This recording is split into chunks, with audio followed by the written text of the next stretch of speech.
नमस्कार, मैं हूं दीपक और आप देख रहे हैं डीएस के टॉक्स। इस वीडियो में मैं आज बात कर रहा हूं फिल्म आरआरआर, जो कि कहती है राइज रोर एंड रिवॉल्ट, जो कि एस राजमौली ने बनाई है। बाहुबली 1 एंड बाहुबली 2 के बाद ये एक और फिल्म है जो कि बहुत ही लार्जर देन लाइफ वाला सिनेमा है।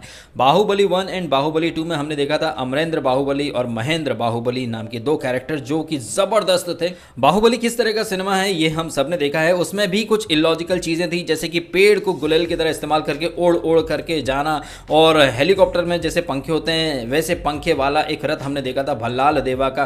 लेकिन बाहुबली में ये सारी चीज़ें हम लोगों ने बर्दाश्त कर ली, क्योंकि वो जो एक सिनेमा था वो एक फैंटेसी थी, वो टोटली एक फिक्शनल स्टोरी थी जिसमें ये लार्जर देन लाइफ वाली चीज़ें होती थी, जो कि कहीं ना कहीं जस्टिफाइड था क्योंकि वो एक ऐसा वर्ल्ड क्रिएट किया गया था। लेकिन आरआरआर में हम देखते हैं कि फिल्म की जो स्टोरी है वो दो क्रांतिकारियों के ऊपर है, जिसमें से एक जो है वो रामचरण तेजा, जो कि राम का किरदार निभा रहे हैं, जो कि अंग्रेज़ों के एक पुलिस ऑफिसर भी हैं। लेकिन वो जिस तरह से ट्रेनिंग ले रहे हैं, बॉक्सिंग वगैरह पंच वगैरह मार रहे हैं, ये आपको देखकर लगेगा कि यार 1920-1930 में शायद ऐसा नहीं होता होगा। ये हमने रॉकी सीरीज़ में या फिर सुल्तान जैसी फिल्मों में देखा है, या आधुनिक ज़माने में जो मिक्स मार्शल आर्ट की जो फिल्में बनी हैं उनमें ये सारी चीज़ें दिखाई देती हैं। लेकिन ये एस राजमौली का सिनेमा है, यहाँ पर बहुत कुछ हो सकता है। ये जो ट्रेलर है ये इससे मैं बहुत ज़्यादा खुश तो नहीं हूँ, बहुत ज़्यादा इंप्रेस भी नहीं हूँ। ये जो ट्रेलर है कहीं ना कहीं बहुत ही ज़्यादा इलॉजिकल है। बाइक्स उड़ रही हैं, हीरो उड़ रहे हैं, हवा में उड़ रहे हैं, वो रामचरण तेजा का कैरेक्टर उड़ कर आता है, प्रभु श्री राम की तरह तीर चला रहा है। तो ये सारी चीज़ें कहीं ना कहीं देखकर मुझे ऐसा लग रहा है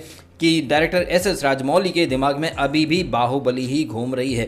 बाहुबली एक फिल्म ऐसी थी, एक कहानी ऐसी थी जहां पर ये अतरंगी चीज़ें, हवा में उड़ने वाली चीज़ें लोगों को पसंद आ गई। लेकिन ये जो आरआरआर में जो सिनेमा दिखाया जा रहा है वो 1920-1930 का स्टोरी लाइन सेटअप है, जहां पर दो क्रांतिकारी हैं, दोनों अच्छे दोस्त हैं, लेकिन एक क्रांतिकारी है तो एक पुलिस ऑफिसर है। और अगर ये इतने हवा में उड़ने वाले योद्धा थे तो आई थिंक 1920-1930 में ही हमें आज़ादी मिल गई होती। जिस तरह से दो हीरो पूरे फिरंगियों पर भारी पड़ रहे हैं, फिरंगी जिस तरह से अत्याचार करते थे वो चीज़ तो खैर यहाँ पर हाईलाइट की भी गई है, लेकिन जिस तरीके से बाहुबली वाले अंदाज में दोनों हीरो यहाँ पर उड़ रहे हैं, जिस अंदाज में यहाँ पर ट्रेलर दिखाया गया है, जिस अंदाज में इन दोनों हीरो का इंट्रोडक्शन दिया जा रहा है, ये कहीं ना कहीं चीज़ों को, कहानी को थोड़ा सा फेक बना देता है। जिस अंदाज में एनटीआर अकेला एक शेर से लड़ रहा है, जिस अंदाज में रामचरण उड़ के हवा में आ रहा है, तीर चला रहा है, राम और भीम दोनों हवा में उड़कर आ रहे हैं, एक के हाथ में झंडा जिस पर वंदे मातरम लिखा हुआ है, बच्चा एक फंसा हुआ पानी के बीच में, ऊपर से कुछ आग लगती है।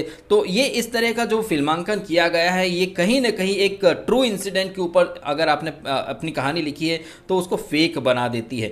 आज़ादी की जो जंग थी उसमें बहुत सारे मतवालों ने अपनी जान दी है, लेकिन इस तरह से हवा में उड़ उड़ कर आप बाइक उड़ा रहे हो, आप हवा में उड़ रहे हो, अकेला एक आदमी शेर से लड़ रहा है, ये थोड़ा ओवर द टॉप वाला सिनेमा चला गया है, जो कि बाहुबली तक लिमिटेड रहता तो अच्छा था। लेकिन एस राजमौली के दिमाग में अभी भी शायद बाहुबली ही चल रही है। यहाँ पर आलिया भट्ट भी हैं, अजय देवगन भी हैं, जो कि हिंदी ऑडियंस को खींचने की एक निंजा टेक्निक है। आलिया भट्ट का किरदार यहाँ पर वैसा ही होगा जैसे बाहुबली 1 एंड बाहुबली 2 में तमन्ना भाटिया का किरदार था। इक्का दुक्का डायलॉग और एक गाने से ज़्यादा उनकी कोई अहमियत होगी नहीं। अजय देवगन सिर्फ एक गेस्ट अपीयरेंस है, एक छोटा सा कैमियो हम कह सकते हैं। फिल्म के जो दो हीरो हैं दोनों ही तेलुगु फिल्म इंडस्ट्री के सुपरस्टार हैं। और आपको एक बात बताता हूँ कि एस राजमौली की पहली जो फिल्म थी स्टूडेंट नंबर 1, उसके हीरो थे एनटीआर। तो एनटीआर के साथ आई थिंक उन्होंने सबसे ज़्यादा काम किया है। If I am not wrong, ये एनटीआर के साथ उनकी चौथी फिल्म है, तो एनटीआर के साथ उनकी बॉन्डिंग काफ़ी अच्छी है। रामचरण की जो पहली फिल्म थी मगधीरा, उसमें भी वो धनुर्धारी बने थे, वॉरियर बने थे। तो यहाँ पर भी एस राजमौली साहब ने रामचरण को वही अंदाज दिया है। वो एक तरफ अंग्रेजी सेना के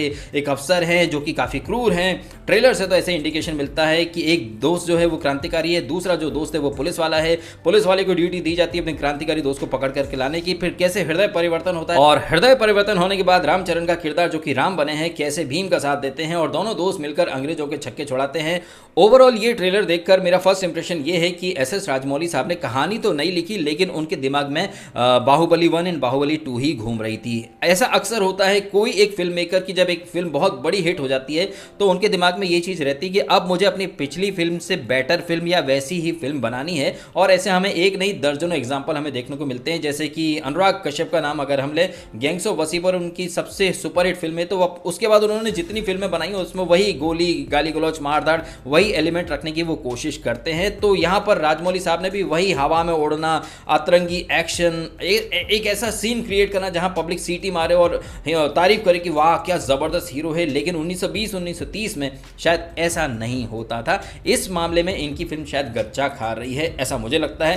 आपका क्या कहना है कमेंट करके आप भी बताइएगा। और यदि आपको बातें सही लगी हैं, बातों से आप रिलेट कर सकते हैं, तो वीडियो को लाइक भी करें, कमेंट भी करें, शेयर भी करें और करें सब्सक्राइब DSK टॉक्स को। यदि आपने नहीं किया तो आपने समय निकाला और ये वीडियो देखा, आपका बहुत बहुत धन्यवाद। Thank you.